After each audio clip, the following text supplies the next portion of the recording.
America అధ్యక్షుడే చెప్తే ఎంత గొప్పదో అనుకుంటారు. కానీ ట్రంప్ మాటని తూనాబొడ్డు అంటుంది ఇజ్రాయెల్.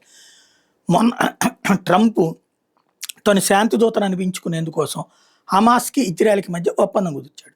హమాస్ వాళ్ళ దగ్గర ఉన్నటువంటి 45 మందిని అప్పజెప్తా ఉంది. అందులో 20 మంది బతికున్నారు, 25 శవాలంది. 20 మంది బతికున్నోళ్ళని అప్పజెప్పింది. మొట్టమొదటిసారి. ఇదివరకు ఈ నేరస్తుల అప్పగింత ఒప్పందం అని చెప్పేసి వందలాది మందిని తమ్వాళ్ళను విడిపించుకుని ఇజ్రాయెల్‌కి సంబంధించిన వాళ్ళని ఒకళ్ళనో ఇద్దరినో చొప్పున విడుదల చేస్తూ ఏళ్ల తరబడి సాగదీసింది. మొన్న మాత్రం 20 మందిని విడిచిపెట్టింది. 25 శవాల్లో ఇప్పటికి 4 మృతదేహాలకు సంబంధించినటువంటివి మాత్రమే ఇచ్చింది. మిగతా మృతదేహాలు ఇవ్వలేదు. అంటే వాళ్ళు బ్రతికన్నా ఉండొచ్చు, లేదంటే అత్యాచారాలతో చనిపోయినా ఉండొచ్చు. ఆ చచ్చిపోయిన శవాన్ని ఇస్తే గనక పోస్ట్ మార్టం చేసి అసలు నిజాలు తెలుస్తారు అన్నటువంటిది హమాస్ వాళ్ళ భయం. అలా కాకుండా బతికే ఉన్నా బయటికి చెప్పకుండా ఇంకా దాస్తున్నారు, భవిష్యత్తులో బెదిరించి బేరమాడటానికి అన్నట్టు ఓ సందేహం. అది పక్కన పెడితే దానికి బదులుగా వందలాది మంది హమాస్ తీవ్రవాదులు విడిపించేసుకున్నది హమాస్.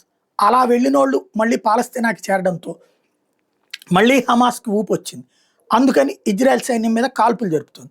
మొన్నొకసారి కాల్పులు జరిపితే వెంటనే ఎయిర్ అటాక్స్ చేసింది ఇజ్రాయెల్. మళ్ళీ నిన్నొకసారి కాల్పులు జరిపితే ఎయిర్ అటాక్స్లో 104 మంది చచ్చిపోయారు గాజాలో ఉన్నటువంటి పబ్లిక్. అందులో హమాస్ తీవ్రవాదులు కూడా ఉంటారు. అదే సందర్భంలో అటాక్స్ చేసుకోండి అని చెప్పేశాడు నెతన్యాహు. తద్వారా ట్రంప్ 20 దేశాల అధినేతలతో కలిపి కూర్చుని సంతకం పెట్టిన శాంతి ఒప్పందం వెర్రి వెధవలయ్యారు. ఇజ్రాయెల్ ట్రంప్ను కూడా తూనాబొడ్డు అంటుందన్నమాట.